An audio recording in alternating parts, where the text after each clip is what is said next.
go into detail on the whole situation of your release, starting with Eric getting ousted and then? Yeah, well, it was like in 1999, and I think Eric has left.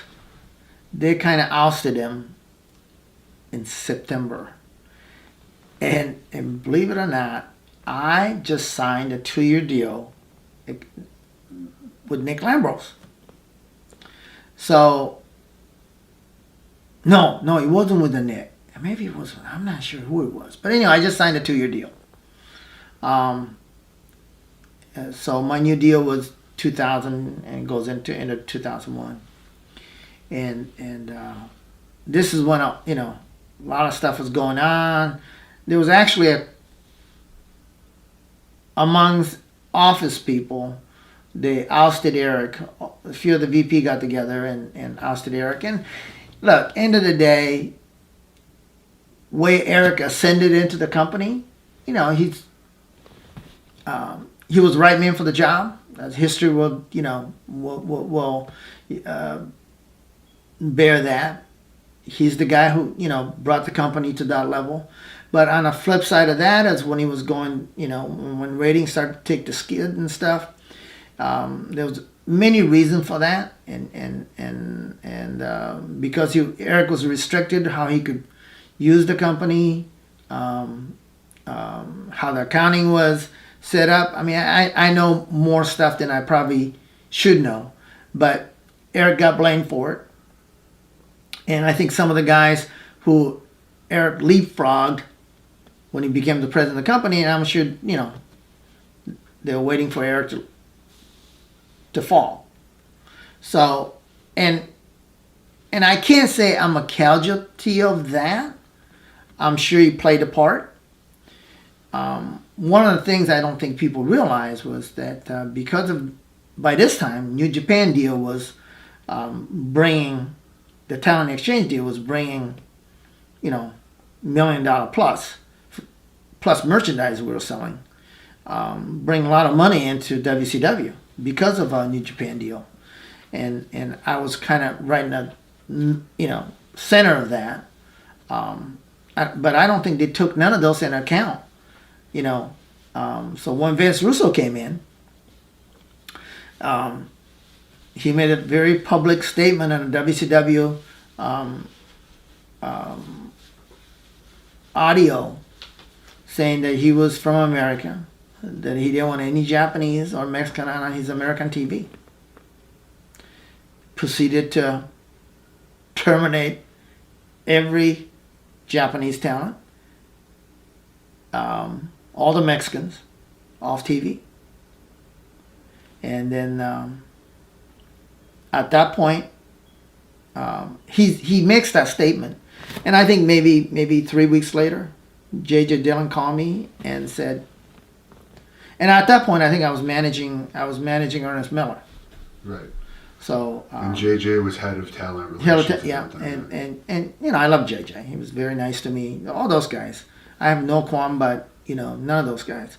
JJ said, "Hey, we're gonna use our clause in your contract, terminate you in 90-day deal." He said, well, if you sign the paper that I gonna send to you, we'll just pay you out 90 days and good luck to you. And I said, no, that's okay. I said, you know what Vince Russo said, right? I said that to JJ. I said, and he didn't like Russo either when we talked. No, of course not. And he was exposing the company, right? I mean, when I shouldn't say exposure from what's to come.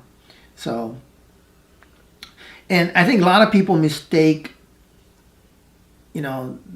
my lawsuit, because when I filed mine, there was a few other people that filed clearly discrimination lawsuit. He could have fired me, or the best thing they could have done was just tell me to settle at home. And there was nothing, and your talent can't do anything about that. If you're getting paid, you can't do anything about it. But you can't make that kind of public statement and then terminate you because of your national origin. I mean, I don't know. I mean, it seems like every lawyers that I talked to jumped on that, but he was, people believe that was a class action lawsuit. It wasn't. It was a bunch of other people, and I had nothing to do with. There was a class action. No, but there was never a class action assault lawsuit.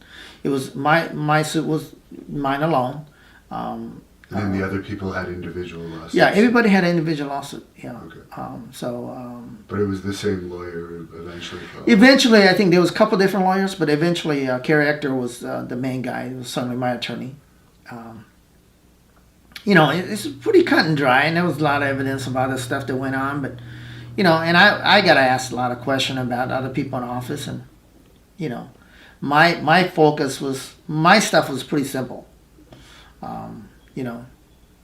This is what the new guy said, the guy who replaced Eric Bischoff, and they took all of us off TV.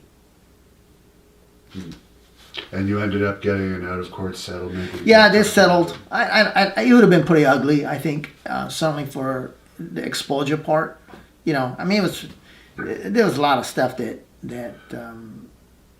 doing the discovery that was found. It was a few of the officer of the company, some of the attorney of the company, calling me a derogatory names, and that was exposed during the discovery. It wasn't me saying it. It was somebody heard one of the attorneys saying that about me. So there was stuff that came out that was, whether that's what they said, but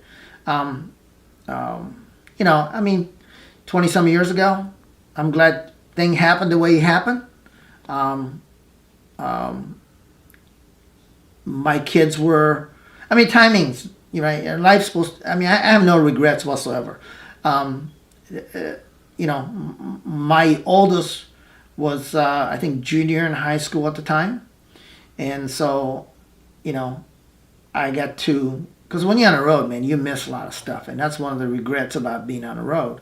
So, I got to be home and getting back to my old martial arts business and my automobile business.